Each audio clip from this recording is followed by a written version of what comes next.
Authorities have no idea who the girl was. They called her simply Precious Doe. That is until today, when they identified her and made 2 arrests.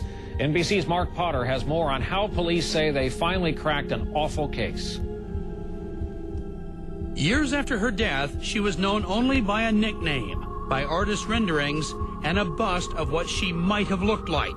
Today, she became a little girl again. The little girl that we have known for 4 years as Precious Doe has a name. Erica Michelle Marie Green. Erica Green was nearly 4 years old when her body was found in April 2001 in this wooded area of Kansas City, Missouri. She had been decapitated. The grim discovery galvanized the community and hundreds of volunteer searchers. The mystery was finally solved by the girl's great-grandfather, who provided authorities with details, even DNA evidence. After seeing this ad in a local newspaper, he called community activist Alonzo Washington. It was just a miraculous tip.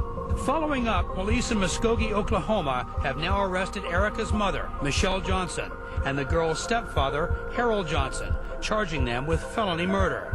The prosecutor claims the stepfather kicked the girl unconscious in this house, then disposed of her body in the woods.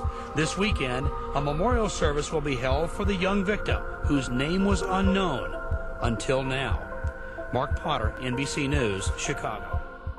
I'm just really upset at the fact that someone would do this to a child.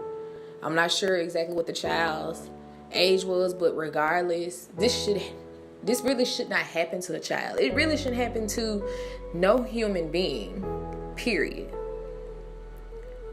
I'm not sure what led to this issue, but it's one that needs to be made aware of more. People need to be more considerate and careful when it comes to their children.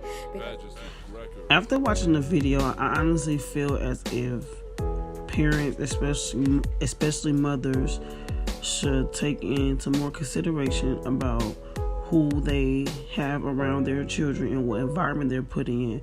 Because for one, a guy, especially if he's not a dad, should not be disciplining a child in any type of way, especially if it's in an abusive way.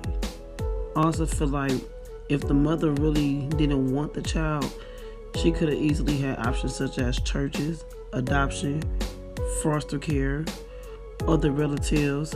I feel like she took the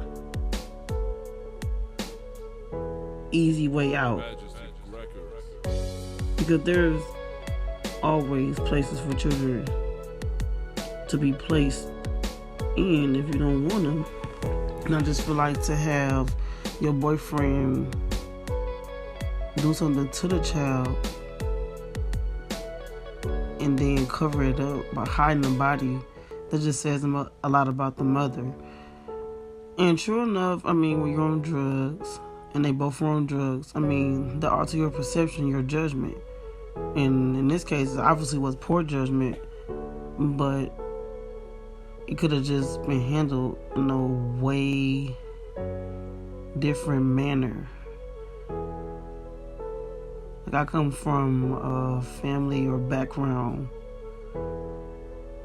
where abuse, was present amongst kids. So it's like to do that to a baby, someone who's 3 or 4 years old, who can't even defend herself if she wanted to.